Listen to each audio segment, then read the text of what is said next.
नमस्कार, समसामयिक विषयों पर आपके पसंदीदा कार्यक्रम व्यक्तित्व में आपका स्वागत है। मैं हूं संतोष पौड्याल। आज 14वें दलाई लामा के भारत में प्रवेश किए 60 बरस होने को हैं।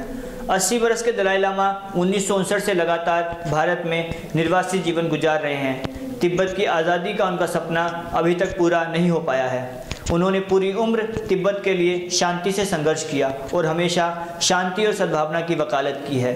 इस कार्यक्रम में आज हम बात करेंगे दलाई लामा के जीवन की, बताएंगे उनके भारत में आने की दास्तान और इसके बाद के संघर्ष की कहानी।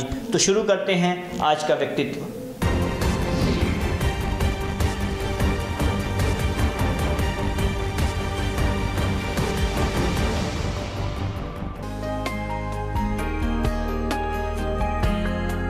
तेंजिंग ग्यात्सो, हंसता मुस्कुराता चेहरा।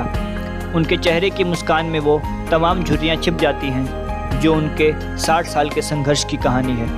तिब्बती जनता के लिए वो आज़ादी की आखिरी किरण है, जबकि एक धार्मिक बौद्ध के लिए वो 14वें दलाई लामा। अब हिमाचल का धर्मशाला ही दलाई लामा का घर है। धर्मशाला में ही तिब्बत के निर्वासित सरकार का मुख्यालय भी है।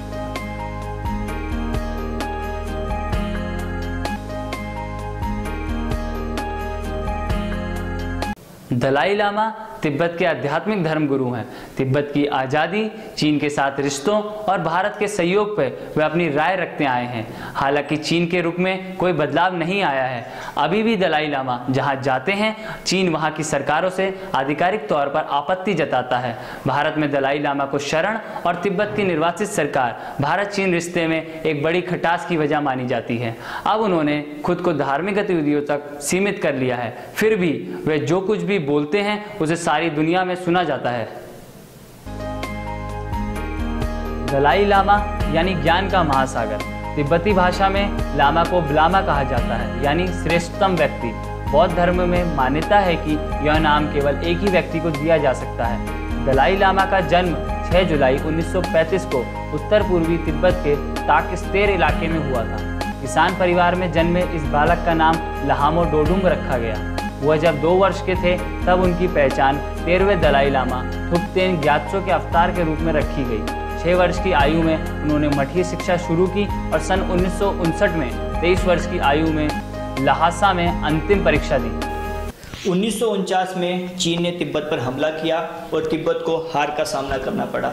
इसके 1 साल बाद यानी 1950 में तेंजिंग ग्यात्सो यानी 14वें दलाई लामा से राजनीतिक सत्ता संभालने का आग्रह किया गया। तिब्बती जनता का आज़ादी के लिए संघर्ष चलता रहा। 1959 आते आते तिब्बत में हालात और खराब हो गए। इस साल हजारों तिब्बती विद्रोही मारे गए। चीनी नेतृत्व ने दलाई लामा से बीजिंग आकर बात करने को कहा, लेकिन अपने साथियों की सलाह पर उन्होंने तिब्बत छोड़ने का फैसला किया। 31 मार्च 1959 को वे भारत आए। भारत में उन्होंने धर्मशाला को अपना घर बनाया और उनके साथ आए हजारों तिब्बती भारत के विभिन्न शहरों में आकर बस गए।